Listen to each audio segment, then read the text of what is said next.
പുതിയ CPI ജില്ലാ സെക്രട്ടറിയായി തെരഞ്ഞെടുക്കപ്പെട്ട സുമലത മോഹൻദാസിന് CPI നെന്മാർ മണ്ഡലം കമ്മിറ്റി സ്വീകരണം നൽകി. നെന്മാർ സന ഓഡിറ്റോറിയത്തിൽ യോഗം സുമലത മോഹൻദാസ് ഉദ്ഘാടനം ചെയ്തു.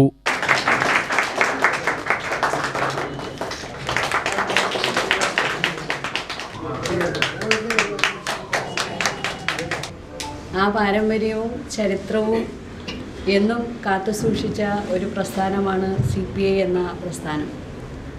ആ പാരമ്പര്യം കാത്തുസൂക്ഷിച്ചുകൊണ്ട് തന്നെ കേരള ചരിത്രത്തിൽ ഇത്തരത്തിലുള്ള ഒരു തീരുമാനം, ഒരു വനിതാ സെക്രട്ടറിയെ ഈ കേരളത്തിന് സംഭാവന ചെയ്തുകൊണ്ട് കേരള രാഷ്ട്രീയ ചരിത്രത്തിൽ ഇടം പിടിച്ചു.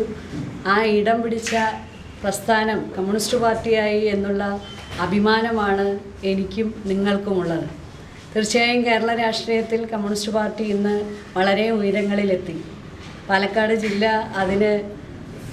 പാലക്കാട് ജില്ലയാണ് അതിനൊരു നിമിത്തമായി വന്നത്.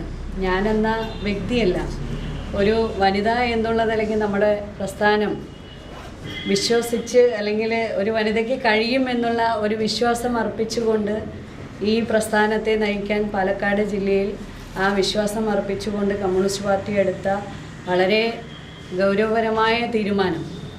എന്നെ സംബന്ധിച്ച് ഇത് ഒരു സെക്രട്ടറി പദവി എന്ന് പറയുന്നത് ഒരു ആലങ്കാരിക പദവിയല്ല. ഞാൻ ഈ സ്വീകരണങ്ങൾ എന്ന് പറയുമ്പോൾ ഇതൊരു ചരിത്രത്തിൻ്റെ ഭാഗമായി വന്നതുകൊണ്ട് ആ സ്വീകരണങ്ങൾ ഏറ്റുവാങ്ങുന്നു എന്നതിലുപരി നമ്മുടെ പ്രസ്ഥാനത്തിനെ നയിക്കാൻ നിങ്ങൾ ഓരോരുത്തരുടെയും കഠിനാധ്വാനവും പ്രയത്നവും ഈ പ്രസ്ഥാനത്തിന് ഉണ്ടാവണം. ഓഗസ്റ്റ് 1 മുതൽ പാർട്ടി ഫണ്ട് ക്യാമ്പയിൻ ആചരിക്കും. തദ്ദേശ സ്ഥാപന തെരഞ്ഞെടുപ്പിൽ CPIയുടെ സ്ഥാനാർത്ഥികളെയും ഇടതുമുന്നണി സ്ഥാനാർത്ഥികളെയും വിജയിപ്പിക്കാൻ യോഗം തീരുമാനിച്ചു. P. രാമദാസ് അധ്യക്ഷത വഹിച്ചു.